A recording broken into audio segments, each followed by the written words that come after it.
കേരളത്തിന്റെ ഉന്നത വിദ്യാഭ്യാസ രംഗത്ത് ഏറ്റവും പ്രധാനപ്പെട്ട ഘടനാമാറ്റങ്ങൾ കൊണ്ടുവരുന്ന 4 വർഷ ബിരുദ പ്രോഗ്രാമിന്റെ സവിശേഷതകളെയും ഭാവി സാധ്യതകളെയും കുറിച്ച് ഈ മേഖല കൈകാര്യം ചെയ്യുന്ന മാധ്യമപ്രവർത്തകർക്കായി കേരള പത്രപ്രവർത്തക യൂണിയൻ തിരുവനന്തപുരം ജില്ലാ കമ്മിറ്റി ഏകദിന ശില്പശാല സംഘടിപ്പിച്ചു. ഇന്ന് തിരുവനന്തപുരം മസ്കറ്റ് ഹോട്ടലിൽ വെച്ച് നടത്തിയ ഏകദിന ശില്പശാല ഉന്നത വിദ്യാഭ്യാസ സാമൂഹിക നീതി മന്ത്രി ഡോക്ടർ ആർ ബിന്ദു ഉദ്ഘാടനം ചെയ്തു.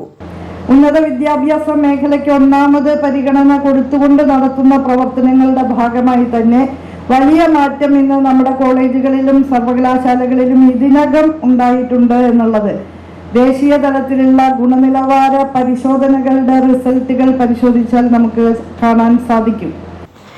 ദൃശ്യ പത്രമാധ്യമങ്ങളിലെ വിദ്യാഭ്യാസ ബീറ്റ് കൈകാര്യം ചെയ്യുന്ന മാധ്യമ പ്രവർത്തകർ പങ്കെടുത്തു. ഉന്നത വിദ്യാഭ്യാസ കൗൺസിലും ഉന്നത വകുപ്പും ഇതുമായി ബന്ധപ്പെട്ട് പല പരിപാടികൾ നടപ്പിലാക്കി.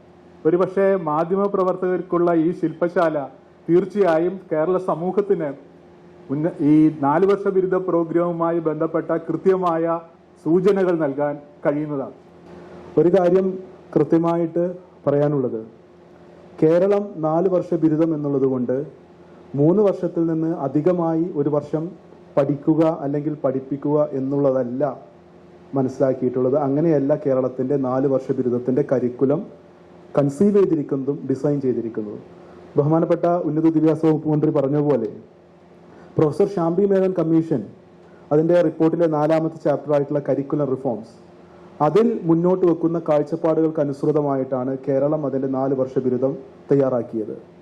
2 കാര്യങ്ങളാണ്. ഒന്ന്, +2 കഴിഞ്ഞ വിദ്യാർത്ഥിയുടെ മുന്നിൽ ഉണ്ടാവുന്ന ഒരുപാട് പ്രീ ഡിഗ്രി കഴിഞ്ഞ വിദ്യാർത്ഥിയുടെ മുന്നിൽ പണ്ടുണ്ടായിരുന്ന ഒരുപാട് കൺഫ്യൂഷൻസ് ഉണ്ട്. ഏത് വിഷയത്തിന് ചേരണം? സയൻസിന് ചേരണോ? ഹ്യൂമാനിറ്റീസിന് ചേരണോ? അതല്ല കൊമേഴ്സിന് ചേരണോ? കാരണം ഇന്നലെ വരെ എന്താ വെച്ചാൽ വിദ്യാർത്ഥി തീരുമാനം അപ്പോൾ എടുക്കണം. ആ തീരുമാനം എടുത്തു കഴിഞ്ഞാൽ പിന്നെ ആ തീരുമാനത്തിന് ഒരു കാലത്തും മാറാൻ കഴിയാത്തൊരു സാഹചര്യമാണ്. അതാണ് വിദ്യാർത്ഥിയുടെ കാലഘട്ടം.